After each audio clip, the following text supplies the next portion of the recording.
Di suatu kebaikan yang Halimah Sa'diyah juga gak nyangka gitu. Jadi kebaikan dari Allah yang Halimah Sa'diyah juga gak nyangka.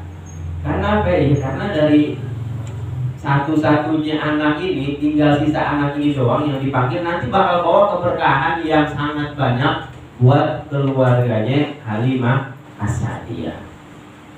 Diambillah Nabi Muhammad sama Halimah Sa'diyah dari ibunya Sayyidah Aminah, terus dibawa sama Halimah Sa'diyah. Pas di tengah-tengah perjalanan ternyata muncul keajaiban. Jadi Halimah Sa'diyah ini berangkat ke Mekah, cuman dia ngarepin keajaiban, sebenarnya kagak ada yang diharapin. Dan ternyata apa yang jadi harapannya Halimah Sa'diyah ini dikabulin sama Allah. Pas di tengah perjalanan, yang tadinya Halimah Sa'diyah susunya kagak keluar, asinya kagak keluar, tiba-tiba asinya keluar deras banget. Sampai kedua anaknya itu bisa minum asi, kenyang, bisa tidur pulas. Terus Nabi Muhammad juga bisa ikut nyusul ke Halimah Sa'diyah sampai kenyang, sampai bisa tidur. Nah, terus onta yang dibawa sama Halimah Sa'diyah pas lagi di perjalanan, yang tadinya ontanya nggak bisa ngeluarin susu, ontanya kurus, keledainya sakit, ternyata ontanya malah bisa ngeluarin susu.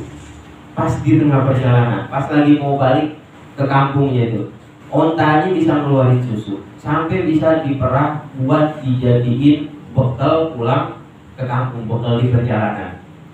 Terus keledainya Halimah Sa'diyah yang tadinya sakit, jalannya lama, tahu-tahu jadi keledai yang sehat sampai bisa nyusul rombongan yang lain. Kalau pas berangkat ke Mekah kan dia terakhir nyampe, tapi pas balik ke kampung, rombongannya Halimah Sa'diyah ini jadi rombongan yang pertama nyampe. Kebalikannya jadinya.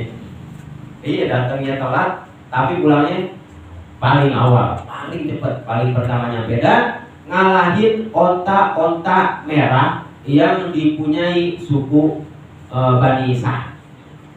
Jadi kalau di Arab, onta yang warnanya merah itu udah pasti onta yang paling kuat. Gitu. Kalau dibuat perjalanan, dia ini paling tahan banting ontanya. Nah, ternyata pas di jalan mau balik ke kampung, onta-onta merah yang dipunyai Bani Sa'd ini jalannya kalah sama keledainya Halimah Sa'diyah, sama ontanya Halimah Sa'diyah. Sampai Halimah Sa'diyah nyampe rumahnya paling pertama.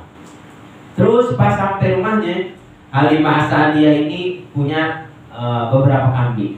Dia ternak kambing buat diambil dagingnya sama susunya. Pas nyampe di rumah, kambingnya yang tadinya udah kurus, kering, susunya kagak ada, tiba-tiba kagak disangka-sangka susunya bisa jadi deras. Akhirnya tuh susu bisa diperas buat buat minum keluarganya Halimah Sa'diyah. Dan keajaiban ini cuma terjadi di keluarganya Halimah Sa'diyah. Di keluarga lain tetap aja di suku Sa'ad itu yang tadinya ontanya kagak bisa keluar susu, kambingnya kagak bisa keluar susu. Pas habis dari Mekah dia ngambil anak, ngambil upah, harusnya kan bisa tuh buat beli makan minumnya onta, biar onta sama kambingnya bisa keluar susu. Tapi tetap aja kagak keluar susunya, cuma keluarganya Halimah Sa'diyah yang kambingnya bisa ngeluarin susu dan ontanya bisa ngeluarin susu. Terus juga keluarganya Halimah Sa'diyah yang tadinya kesusahan, yang tadinya kelaparan, setelah adanya Nabi di situ jadi keluarga yang rizkinya banyak. Itu salah satu dari kemuliaannya Nabi Muhammad SAW. Nah, itu ceritanya ceritanya Halimah Sa'diyah pas lagi nyusuin Nabi. Kagak disangka-sangka ya, yang tadinya itu anak diraguin ya, karena dia yatim, takutnya malah bikin susah. Ternyata pas dibawa ke rumahnya malah bikin keluarganya jadi berkah. Terus anak yang tadinya terakhir yang orang lain gak mau ngelirik, ternyata bisa membawa rizki buat satu keluarga, buat keluarganya Halimah Sa'diyah dan suaminya Abu Kabsyah. Balik lagi ke pembahasan itu tadi, ibunya Nabi itu wafat ketika Nabi berumur 6 tahun.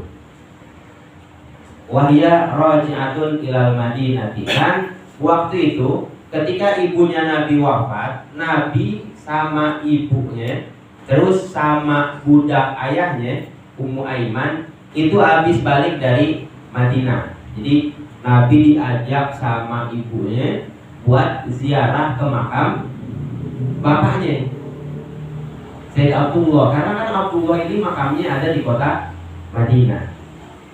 Diajak Nabi Muhammad ke Madinah, pas pulangnya ternyata Sayyidah Aminah ini sakit, dirawat di Madinah. Pas mau pulang ke Mekah, di tengah-tengah perjalanan ternyata meninggal.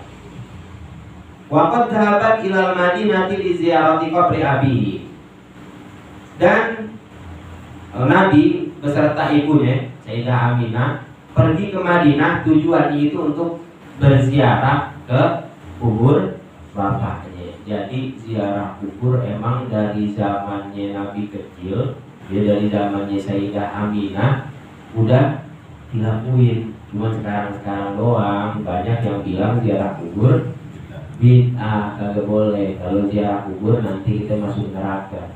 Padahal dari zamannya Nabi kecil, dari zamannya Sayyidah Aminah, Nabi sama Sayyidah Aminah pergi ke Madinah tujuannya cuma satu, buat ziarah ke makam bapaknya.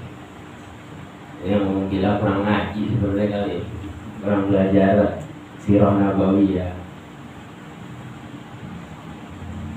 Wa ma'aha jadduhu Abdul Muttalib, dan Nabi bukan cuma sama ibunya doang, tapi sama kakeknya Abdul Muttalib.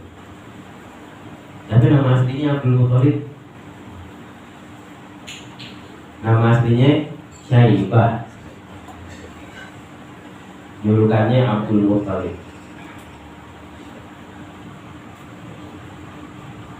Waqad dubinat bil abwa, dan ketika ibunya Nabi meninggal di tengah-tengah perjalanan, ibunya Nabi itu dimakamkan di sebuah desa yang namanya Abwa. Wahia qaryatun baina Makkah wal Madinah. Abwa itu adalah nama sebuah desa yang terletak di antara kota Mekah dan kota Madinah. Tapi sekarang kalau ada yang haji atau umroh nyari kuburannya Sayyidah Aminah itu gak ketemu. Karena apa ya? Karena letaknya mungkin udah disembunyiin gitu. Kayak makamnya Abdullah. Makamnya Abdullah itu udah diratain sama tanah. Letaknya itu kan nggak jauh dari dari Masjid Nabawi. Udah diratain sama tanah dan dijadiin gerbang kalau nggak salah. Jadi ada gerbang. Nah di situ kalau orang tahu di gerbang itu ada makamnya Abdullah.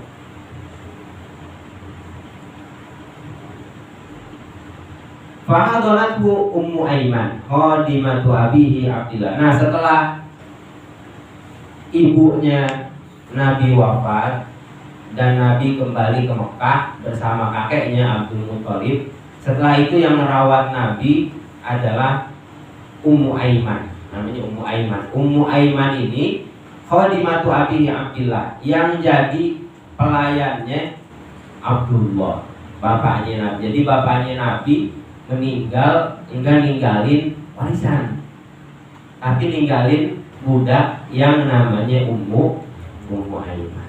Jadi kalau kita belajar sejarah Nabi, sebenarnya hidupnya Nabi itu dari awal perih banget kayaknya ya. pas di dalam kandungan umur 2 bulan bapaknya meninggal. Kan, lahir yatim, kagak punya bapak. Terus pas dikasih nama jadi bahan olok-olokan orang Quraisy. Kan dikasih nama sama Abdul Muthalib Muhammad. Orang-orang Quraisy waktu itu belum pernah ngedengar satu anak yang namanya dikasih nama tuh Muhammad. Jadi baru itu doang. Diprotes Abdul Muthalib sama orang-orang Quraisy. Kenapa dikasih nama Muhammad? Kenapa nggak dikasih nama, pakai nama berhala-berhala yang disembah sama orang Quraisy? Contohnya kayak Abdul Uzza, atau enggak Lata, atau enggak Mana. Itu kan nama-nama orang Quraisy pada waktu itu ngikutin nama-nama berhala yang dia sembah. Tapi pas Nabi Muhammad lahir dikasih nama sama kakeknya Muhammad, diolok-olok sama orang Quraisy. Karena apa? Karena nama yang kagak umum waktu itu. Tapi karena Abdul Muthalib itu penggede Quraisy, pemimpinnya Quraisy, akhirnya orang-orang habis gitu pada minta maaf sama Abdul Muthalib dan menghargai keputusannya Abdul Muthalib yang ngasih nama cucunya itu dengan nama Muhammad.